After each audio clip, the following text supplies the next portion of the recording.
Ok, que bom poder estarmos juntos mais uma vez para compartilhar a palavra do nosso Deus, né? Que bom poder estar perto de pessoas queridas e amigas, que são a família da igreja. Obrigado aí a Everton, a sua família, André, o Pedro, que Deus abençoe vocês, tá bom? Sejam muito bem-vindos mais uma vez. Já tivemos a oportunidade aí de orarmos juntos, né? Que bacana. Logo, logo também a sua família estará participando conosco aqui também, tá bom? Hoje iremos tratar de um assunto muito especial. E que assunto é esse? Nós vamos tratar do santuário, exatamente. Será que o santuário, de fato, ele é importante para a nossa compreensão? Por que é importante entender a questão do santuário para a nossa vida espiritual? Será que santuário é coisa de adventista ou será que o santuário é relevante para qualquer pessoa hoje do planeta Terra? Seja muito bem-vindo, então.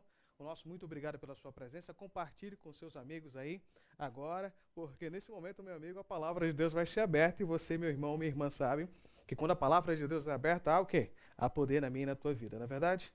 E hoje nós vamos aprender qual é o significado do santuário e você vai entender que o santuário tem dois significados muito importantes, tá bom? Você vai aprender isso hoje. O santuário tem duas funções muito importantes que você precisa entender, independente de você acreditar que ele é importante ou não para a sua vida. Hoje a Bíblia vai dizer para você e para mim porque é importante compreender esse assunto, tá bom? Chega mais, seja muito bem-vindo, seja muito bem-vinda. Vamos pegar a palavra do nosso Deus, porque uma vez que a palavra de Deus é aberta, meu amigo, anjos se aproximam do teu lar, se aproxima de você, você tem mais sensibilidade para ouvir a voz do Espírito Santo, e é isso que de fato nós precisamos, não é verdade? Ouvir a voz do Espírito Santo, do Espírito Santo. Muito bem, eu vou fazer uma pergunta para você e você me responde para mim, tá bom? Digita aí embaixo nos seus comentários e fala para mim quem foi a pessoa, exatamente, quem foi a pessoa que construiu o primeiro santuário, em Israel. Exatamente, em Israel. Fala para mim quem foi a pessoa que estava à frente, né, para a construção do santuário em Jerusalém, tá bom? Em Jerusalém. Compartilha aí, fala para nós. Vamos ver se você ainda lembra disso aí e compartilha para nós, tá bom? Essa é a pergunta aí. Quem foi a primeira pessoa a construir o santuário em Jerusalém? E aí você pega a Bíblia e nós vamos aprender então por que que o santuário foi importante para nós ou não, tá bom? E vamos ver se o Marco Aurélio responde aí, porque a última vez ele falou que o Douglas estava rápido demais no gatilho, né? Vamos ver se ele vai responder aí. Tá bom? Chega mais, vamos participar. Hoje, meu amigo, vamos estar falando da questão do santuário e aí nós vamos para a Bíblia, tá bom? A primeira pergunta que eu quero que a Bíblia responda para mim e para você é: por que que Deus pediu para que construísse um santuário, gente? Você já pensou? Deus, ele construiu o planeta Terra, o universo e tudo mais, mas por que será que Deus pediu para que Moisés construísse aí um santuário? Já se perguntou por isso? Vamos ver o que a Bíblia vai responder? Muito bem.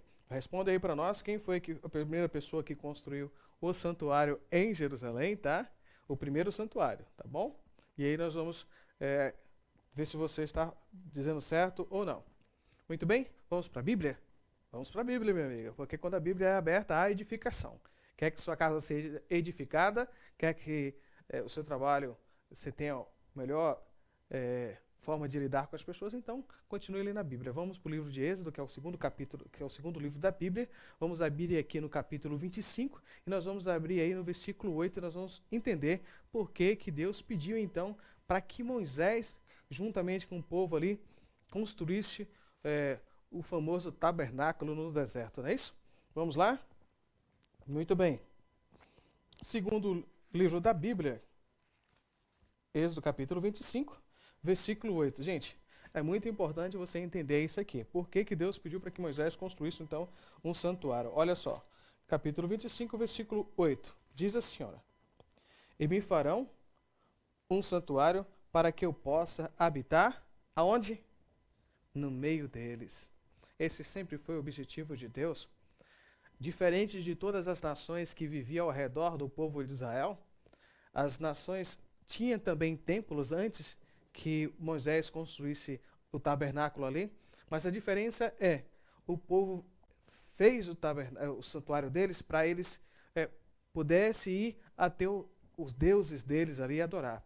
Mas quando Deus pede para que o santuário, o tabernáculo é construído no deserto, Deus faz com o intuito de que ele se aproxima do povo. Entendeu a diferença do meu Deus e do seu Deus? Ele se aproxima de mim e de você. Amém? Esse é o objetivo. É por isso que uma vez que você permite que Deus habita na tua casa, com tua família, o teu lar se torna templo de Deus. Amém? Eu quero convidar você agora a fazer uma oração. Soberano e eterno Deus, eu quero te agradecer pelos nossos amigos que nesse momento está aqui compartilhando o texto sagrado, a tua palavra.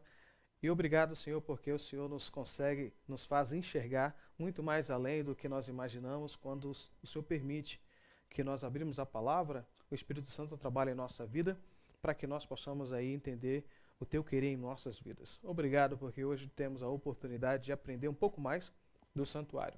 Salva-nos, ó Deus, para o teu reino, continue conosco, porque o nosso desejo é ouvir a tua voz sempre. É o que eu te peço por Jesus. Amém. Muito bem, você entendeu aí que a sua casa, o seu lar, é templo, quando você abre as portas ali para Deus, e a palavra de Deus vai mais amplo do que isso. Aí você lembra lá no livro de 1 Coríntios, né, capítulo 3, que Deus fala que o nosso corpo também é o quê? É templo de quê? Do Espírito Santo. A tua casa tem que estar arrumada.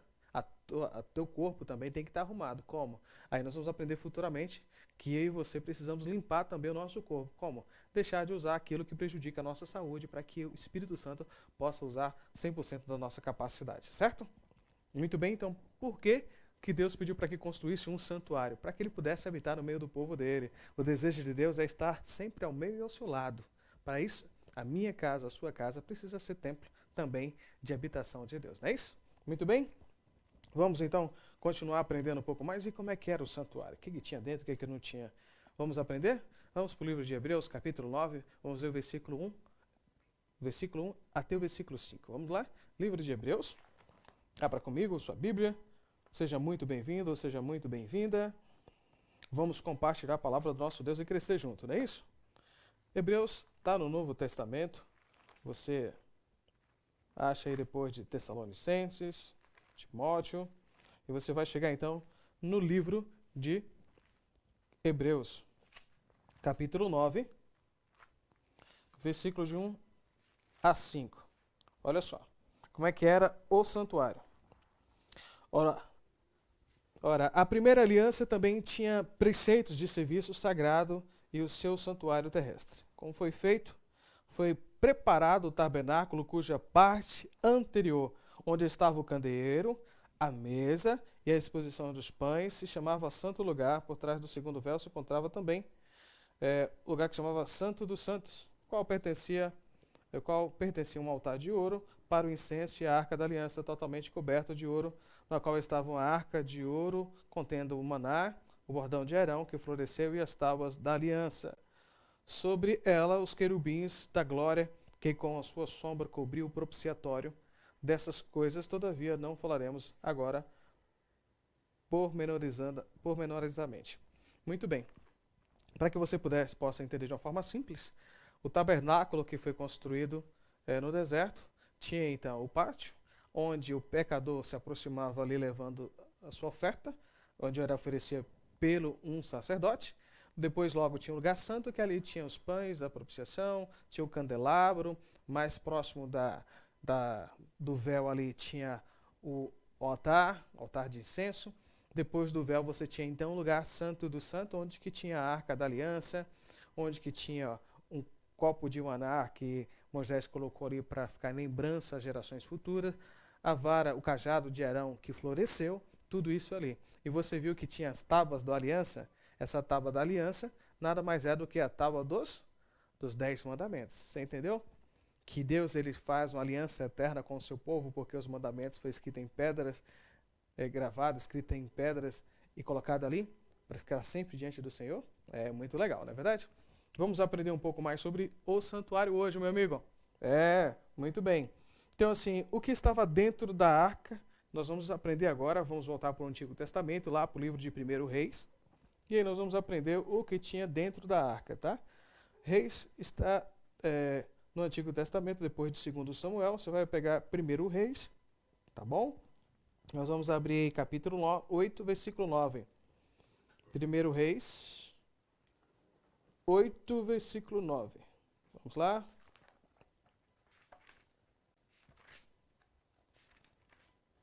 Diz assim, ó.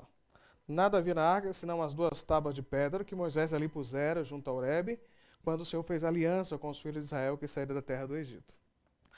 Tá muito bem. Reforçando o que já estava escrito no livro de Hebreus, estamos aqui estudando um tema do santuário, e agora estamos descobrindo o que tem dentro da arca, sabe? Aquela arca lá que era protegida, que somente os levitas deveriam andar. Dentro da arca, aqui está falando então que continha as tábuas dos 10 mandamentos.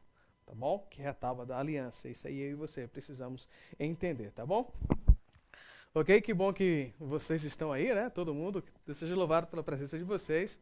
E agora nós vamos entender como que era perdoado o pecado das pessoas. Você já imaginou se hoje eu e você temos o nosso pecado perdoado aí pelo sacrifício que Cristo fez na cruz do Calvário, mas hoje, como tem sido então, antes da morte de Cristo, como era a forma em que as pessoas faziam para ter seus pecados perdoados? Vamos lá comigo no livro de Levíticos, capítulo 4, nós vamos aprender um pouco mais sobre isso, tá bom? Levítico capítulo 4, versículo 27, até o versículo 30. Olha só, como que o povo de Israel tinha seus pecados perdoados antes da morte de Cristo. Olha só.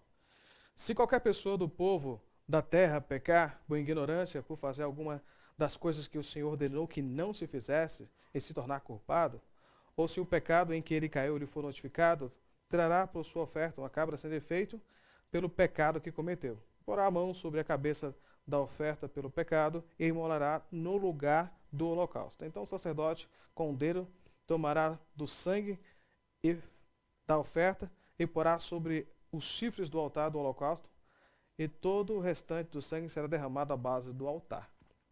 Isso aqui é muito interessante você entender que antes de que Cristo morresse, toda pessoa que cometia o pecado, ele pegava a sua oferta, levava até o templo, até o tabernáculo ali, e ali, meu amigo, acontecia algo extraordinário que, olha só, que fazia com que o pecador pensasse, refletisse sobre o pecado dele. Lá ele levava o animalzinho dele, ali ele colocava a mão sobre a cabeça do animal, confessava o seu pecado, ou seja, simbolicamente era uma transferência de pecado dele pro animal. Esse animal era morto, sabe por quem? Sabe por quem?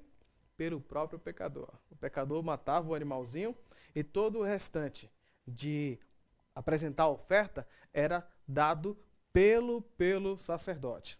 Você entende? O pecador que ali levava o seu animal para fazer a oferta, ele sabia simbolicamente que ele não tinha condição de perdoar os próprios pecados. Ou seja, uma vez que ele tomava um ato pecador, ou seja, ele cometia o pecado, ele sabia que alguém teria que morrer por ele para que os pecados dele pudessem ser perdoados. Ou seja, para que ele vivesse, alguém teria que morrer no lugar dele. Aí você consegue já imaginar, quando lá no Evangelho de João capítulo 1, quando o evangelista João olha para Jesus Cristo ali perto do Rio Jordão, né? Quando Jesus vai para batizar e tudo mais, ele percebe em Jesus e fala assim: eis o Cordeiro de Deus que tira o pecado do mundo. Exatamente. Então todo pecador que levava ali a sua oferta para ser sacrificado e tudo mais, ele sabia que alguém ia morrer no lugar dele. Você entendeu? Ele sabia que para que ele pudesse ser apresentado diante de Deus, alguém teria que fazer a mediação. Quem é que fazia a mediação entre ele e o Deus? Era o sacerdote, era a ovelha ou qualquer outro animal que ali era oferecido, dependendo da condição da pessoa. E aí você lembra que para eu e você chegarmos até Deus, nós precisamos de um sacerdote, certo? Vamos descobrir isso também. E nós também precisamos de uma oferta. E quem é a nossa oferta perfeita? É Jesus Cristo. Amém? É bom você aprender a Bíblia, porque aí você entende quão importante é isso, né? Agora, falando sobre a questão de santuários, sobre ofertas e tudo mais, há algo muito interessante que eu gostaria que você lesse depois na sua casa. Eu vou ler só um pouco aqui, é muito extenso isso, mas eu gostaria que você aprendesse. Vá comigo ainda aqui no mesmo livro de Levítico, vamos até o capítulo 16, e nós vamos aprender algo chamado Dia da Expiação, ou o famoso Yom Kippur, tá bom? Vamos lá no capítulo 16, nós vamos ler apenas os versículos 5 e o 23, tá bom? Vamos ler apenas os 5 e o 23. É muito extenso, você pode ler esse capítulo todinho depois, mas assim, olha, eu vou ler um pouco mais, né, porque a gente... Olha só, versículo 5. Da congregação dos filhos de Israel tomará 2 bodes para oferta pelo pecado e um cordeiro para o holocausto. Arão trará um novilho, trará um novilho da sua oferta pelo pecado e fará expiação por si e pela sua casa. Também tomará ambos os bodes e porá perante o Senhor a porta da tenda da congregação. Versículo 8. E lançará sorte sobre os dos 2 bodes, um para o Senhor e o outro para o bode emissário. Esse aqui é importante, eu vou parar um pouco aqui para você entender, que muitas pessoas agora entende que a igreja adventista é uma seita por causa disso aqui. E aí eu vou parar para você entender, porque agora, meu amigo, a verdade precisa ser dita, não é verdade? Uma vez sabia a palavra do Senhor, aqui está dizendo que Arão trazia um novilho, ele fazia a oferta desse novilho pelos próprios pecados dele, porque nenhum ser humano, olha só o que eu vou falar para você agora, nenhum ser humano tem o poder, a capacidade de fazer intercessão pelo outro ser humano. Então, Arão representava alguém. Ele era um símbolo. Tá? Ele representava alguém superior a ele, que um dia ia fazer esse trabalho, e aí você vai entender quem é. Muito bem. E levava aí 2 bodes. Um desses 2 bodes, eu estou falando dia da expiação, tá bom? Dia da expiação. Um desses bodes era dado sorte, um era para o Senhor, tá? E o outro era como bode que futuramente, versículo 8 aí, bode emissário. E agora, meu amigo, prepare o seu coração, porque a verdade vai ser dita, tá bom? Exatamente, esse bode que está falando que era para o Senhor, representaria aquele que morreria pelo pecado de toda a congregação de Israel, que era o bode do Senhor. Veja muito bem. E o bode emissário seria aquele, olha só, aquele que no final das contas, geral, ele ia receber a culpa pelo pecado de toda a humanidade, e ele seria conduzido, esse bode, para o deserto, por alguém, e lá ele seria deixado para morrer. Tá bom? Depois disso tudo, feito ali, o sumo sacerdote, lavava as suas vestes, depois de ter feito todas as ofertas, e ele então se ajuntava com o povo e cantava vários e vários salmos. Agora eu quero dizer para você, e vou já parafraseando aqui, de acordo com a Bíblia, para que você possa entender isso, que é muito importante. Mas Marcos, por que então que esse bode é emissário, esse bode é do Senhor? Lembrando que o capítulo 53 do livro de Isaías, quando fala da pessoa de Cristo, do Messias que ia morrer, fala que Jesus tomou sobre si os nossos pecados, tá bom? Muito bem. Os meus pecados, os seus pecados, quando nós confessamos, ele está perdoado, não pelos nossos méritos, mas pelo mérito de quem? De Cristo. Entendeu aí? Tá simples? Olha, você pode assistir esse vídeo quantas vezes você quiser, mas você precisa entender isso aqui agora. Muito bem, mas Marcos, e esse bode emissário? O que ele representa? Se você acompanhar os nossos estudos que acontecem aos domingos, você vai entender que nós estamos estudando sobre o livro de Apocalipse. E lá no momento oportuno nós vamos estudar isso mais detalhadamente no capítulo 20 de Apocalipse. Se você quiser, já pode ir lendo aí adiantando. Esse bode, então, emissário, ele era confessado depois, alguém fazia o mesmo esquema ali, colocava a mão sobre a cabeça dele, confessava o pecado simbólico de toda a congregação, ele era mandado para o deserto. O livro de Apocalipse, capítulo 20, fala que Satanás também será levado para o deserto, e ali ele vai ficar preso, não é isso? Lá fala que ele vai ser preso e tudo mais, por um período, nós estudamos isso aqui, depois de 1000 anos ele será solto, liberto, para ele então receber o ato final dos seus pecados. Agora eu quero que você entenda, olha só, Cristo recebeu, ele pagou na cruz do Calvário o preço, a dívida que o ser humano era incapaz de pagar diante de Deus, entendeu? Jesus pegou o meu débito, o seu débito, que é o meu pecado, o seu pecado, e pagou na cruz do Calvário. Mas ele pagou, mas esses pecados, teve alguém que fez eu e você cometer pecado, lembra disso? Certo? Se você for ver, por exemplo, lá em Gênesis capítulo do 1 ao 3, você vê que Deus criou tudo perfeito, mas depois o primeiro casal, né, Adão e sua esposa Eva, peca, sendo ali tentado, lógico, por Satanás através de uma serpente. Eles pecaram enganado. E eu e você hoje temos em nosso corpo, né, o pecado, que hoje faz com que eu fique doente, faz com que eu e você morra, entre outras coisas, fica mais velho. O pecado tem essa consequência. O pecado também faz com que alguns seres humanos tomem algumas atitudes. Quais são essas atitudes? Matar, roubar, destruir, que são as quebras do mandamento, não é isso? E aí você sabe que a lei do pecado, né, o pecado gera morte. E Cristo morreu por meu e seus pecados. Nós aceitamos Cristo. Mas alguém vai pagar depois por isso, por tudo que tem feito. Por tudo que tem feito cada servo de Deus sofrer. Esse é o diabo, que depois, quando Jesus Cristo voltar, você pode procurar aqui no canal, 1000 anos com Deus. Você vai entender exatamente isso que nós falamos, que lá Satanás ele vai ser exterminado pelo pecado de que ele fez cada ser humano pecar, tá bom? E aí, esse é um assunto vasto que você merece prestar bastante atenção nisso para aprender um pouco mais, tá bom? Agora vamos para o livro de Hebreus, capítulo 9, e vamos ler do versículo 9 até o versículo 12, e nós vamos ver o que simbolizava o antigo tabernáculo aqui, tá bom? Vamos para lá. Vamos aí para o livro de Hebreus, está no Novo Testamento, capítulo 9, do 9 ao 12. O que representava, então, o primeiro tabernáculo aí construído por Moisés? Vamos lá, olha só o que estava dizendo aqui. Prepara o seu coração, meu amigo. Hoje aqui eu não posso usar minhas palavras. Você precisa entender a importância da questão de você ter alguém que faz intercessão, que apresenta eu e você, mediação ali entre eu e Deus. Tá bom? Abriu aí, capítulo 9, versículo 9 até o 12. E isto uma parábola para a época presente. Segundo esta, se oferece tanto dons como sacrifícios, embora estes, no tocante à consciência, sejam ineficazes para aperfeiçoamento aquele que presta culto, os quais não passam de ordenanças da carne, baseados somente em comidas, bebidas e diversas alusões impostas até o tempo oportuno da reforma. Olha só, versículo 11 aqui.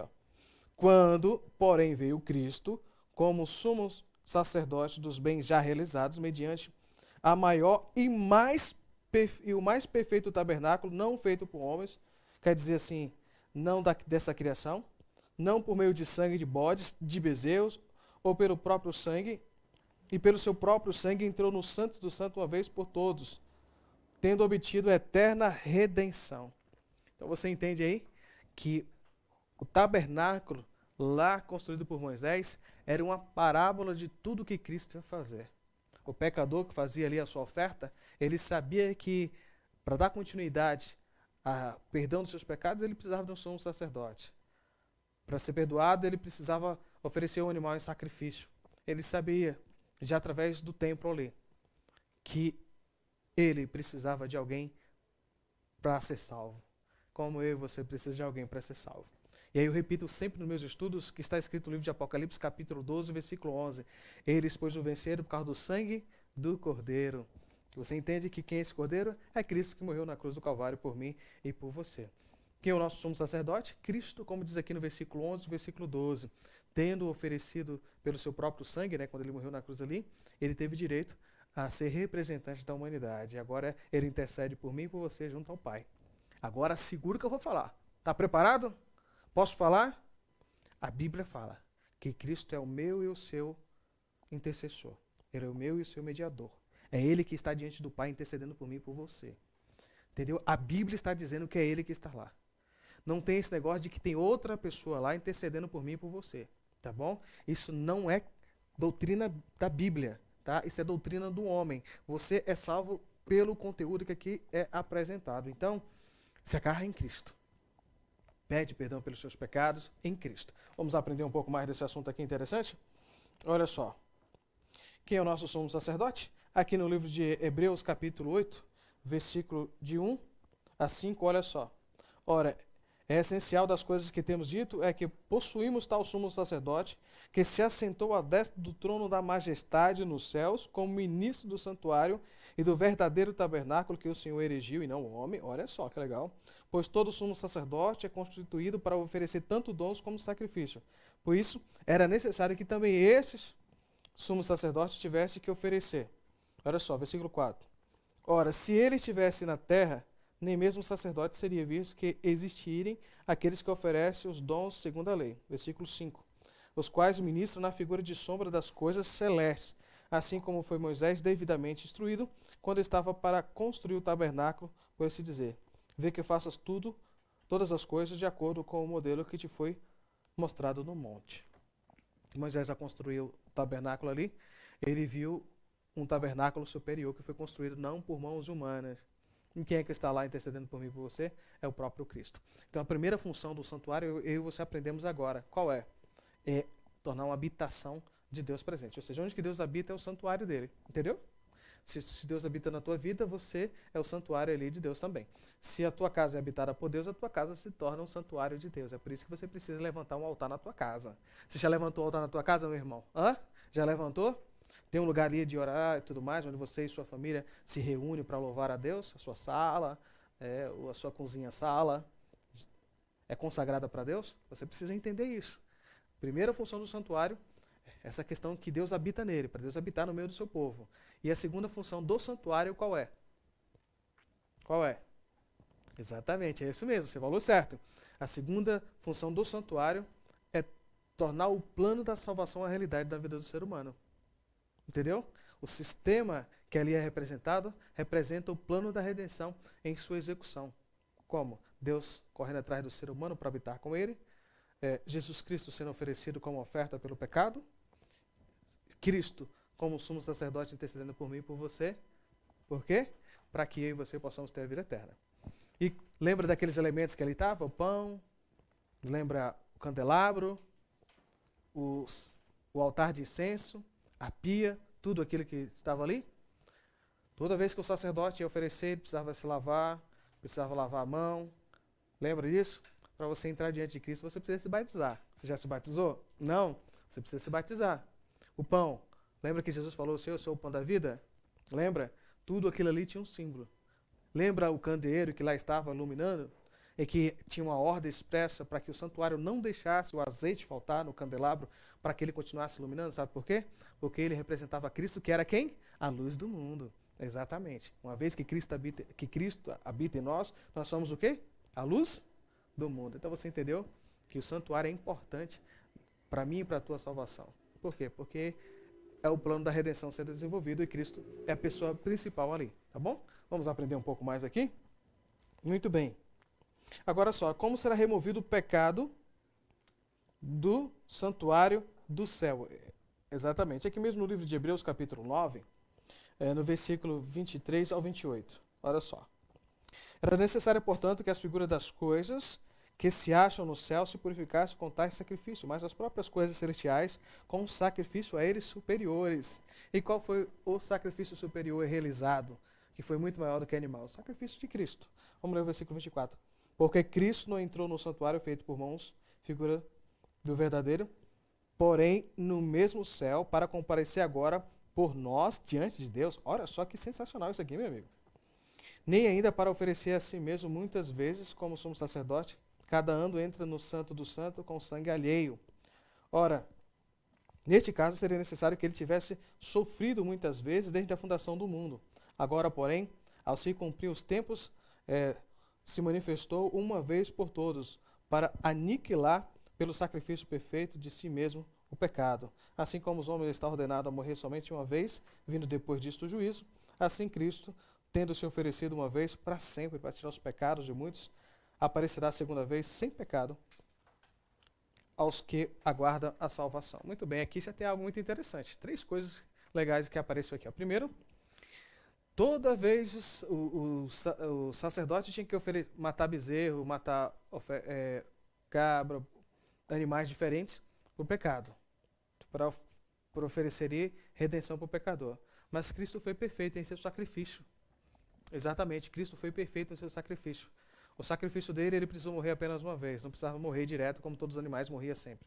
Toda vez que alguém pecava, ia lá e levava um animal. Não, Cristo morreu uma vez só por todos, tá bom? E ele agora está lá no céu, intercedendo por mim e por você. Olha só o que é que o versículo... vamos ler aqui, ó. O versículo 24. Porque Cristo não entrou no santuário feito por mãos, figura do verdadeiro, porém no mesmo céu, para comparecer agora por nós diante de quem? Diante de Deus. Você entendeu? Que Jesus Cristo então está intercedendo por mim e por você? Vamos aprender um pouco mais? A Bíblia toda trabalha com esse assunto aqui, trazendo a questão da salvação, não é isso? De Gênesis a Apocalipse, você vê Deus correndo atrás do ser humano para poder salvá-lo. Agora, o que Jesus está fazendo agora lá no santuário? Vamos voltar no livro de Daniel, capítulo 8, e vamos ler o versículo 14. Daniel 8,14, fica depois do livro de Ezequiel, no Antigo Testamento. Olha só o que é que está escrito. Ele me disse, até 2.300 tardes e manhã o santuário será purificado. Cristo está no céu removendo o pecado de todo aquele que se coloca na mão dele. Amém? Quando eu e você confessamos os nossos pecados é apagado. Lembra que a gente estudou sobre a questão do juízo aqui? Que os nossos pecados eram anotados no livro e tudo mais? Cristo, Ele apaga os nossos pecados e deles não se lembra mais. Exatamente, Cristo está fazendo a purificação pelo meu e pelo seu pecado. Amém? Louvado seja o nome de Deus, porque muito em breve Ele virá para buscar a mim e você, tá bom? Agora, olha só. Eu quero dizer para você algo muito interessante. Cristo está intercedendo por mim e por você agora. Ele é o nosso sumo sacerdote. Teve direito de assumir essa posição porque ele entregou a sua vida por cada um de nós. Agora ele passa a ser, sabe o quê? Representante da humanidade. É bem interessante você notar que quando era oferecido ali um sacrifício de um animal, esse animal era morto, certo? O sangue era colocado na ponta do altar ou expelido na cortina, e o restante do sangue era derramado à base do altar. Lembra disso? Você vai entender lá no Apocalipse, capítulo 6, que fala que a alma dos que foram mortos por causa de Cristo clama ao pé do altar. Não é isso? Porque toda vez que eu e você nos colocamos na mão de Deus, ou toda vez que alguém morreu em nome de Cristo, essa pessoa está lá em lembrança a Deus pelo que a humanidade tem feito para eles. Nesse momento, eu gostaria que você imaginasse entrando no Santo do Santo ao lado de Cristo. Já imaginou? Confessando os seus pecados e através de Cristo. Olha só, lá no santuário, lá no templo, na tenda que Moisés construiu, o pecador poderia entrar apenas somente no pátio. Olha só o que eu vou falar agora para você, porque isso é muito importante. Somente no pátio. Colocava o animalzinho dele ali, matava e dali ele voltava para trás. Mas através do mérito de Cristo, do sacrifício de Cristo, eu e você temos agora a oportunidade, através dos olhos da fé, entrar até o santo do santo diante da presença do próprio Deus. Amém? Nesse momento eu gostaria que você meditasse sobre isso. Ok? Eu quero ir agradecer à família do Everton por estar participando com a gente hoje nesse estudo. E quero lembrar que você também e sua família vai estar participando conosco em uma dessa sexta-feira aqui, tá bom? É só falar assim, sim, eu quero participar, e aí nós vamos escolher a sua família para estar aqui participando também com a gente, tá bom? Você entendeu, meu amigo, a importância de entender a questão do santuário, porque lá no céu tem um santuário feito não por mãos humanas, em que Cristo intercede por mim e por você. O pecador entendia que ao levar a oferta ali no templo, ele precisava de alguém para pagar os pecados dele, para que ele continuasse na presença de Deus. Hoje eu e você temos essa oportunidade de adentrar nos santos dos santos. Sabe por quê? Porque através do sangue de Cristo nós temos perdão dos nossos pecados. Eu quero agradecer a Rosivânia por estar com a gente, ao Reginaldo, a André Alves. Deus abençoe cada um de vocês. Lembrando que os pedidos de vocês vão estar aqui registrados, tá bom? E nós vamos estar orando sim. Eu sei que teve muita gente que mandou pedido aqui. Para quem está a questão de doente de Covid-19, vamos estar orando sim, mas nesse momento nós temos a oportunidade também de orarmos juntos, não é verdade? Vamos orar? Feche seus olhos e vamos orar. Soberano e eterno Deus, Criador dos céus e da terra, obrigado, ó Pai, porque a Tua palavra foi aberta e a Tua voz falou ao nosso coração. Entendemos que somente através do mérito de Cristo, sim, nós tivemos perdão dos nossos pecados. Obrigado, Senhor, porque além de ter o perdão dos nossos pecados, Cristo nos leva à presença do Deus Todo-Poderoso. Obrigado, Senhor, por esse dia. Obrigado pela família do Everton, que esteve aqui representando toda a família do teu povo esparramado pela face da terra. Alcance eles também, Senhor. Dê a eles a paz e o perdão do pecado. E agora te agradecemos pelo teu santo sábado que está agora acontecendo. Perdoe, Senhor, e salva-nos, ó Pai, para o teu reino. É que eu te peço por Jesus. Amém. Lembrando que você que respondeu a nossa pergunta, quem foi a primeira pessoa que construiu o templo em Jerusalém, exatamente quem colocou aí Salomão, ó, parabéns, vocês realmente acertaram, tá bom? Agradeço então a você pela sua presença, pela estar acompanhando aqui conosco. Essa questão de que nós repetimos bastante, compartilhe, se inscreva no canal, dá seu like, assista o vídeo, é para que outras pessoas também possam participar dessas boas novas. Para que nós alcançamos pessoa, você também precisa nos ajudar, Esse é um momento importante. Então compartilhe a palavra de Deus, clique aí, manda para os seus amigos, para os seus vizinhos, entra no canal Desbravando as Escrituras, tem vários vídeos lá feitos com muito carinho e muito amor, tá bom? A você e a sua família, o nosso muito obrigado, fica com Deus e nos encontramos no nosso próximo encontro.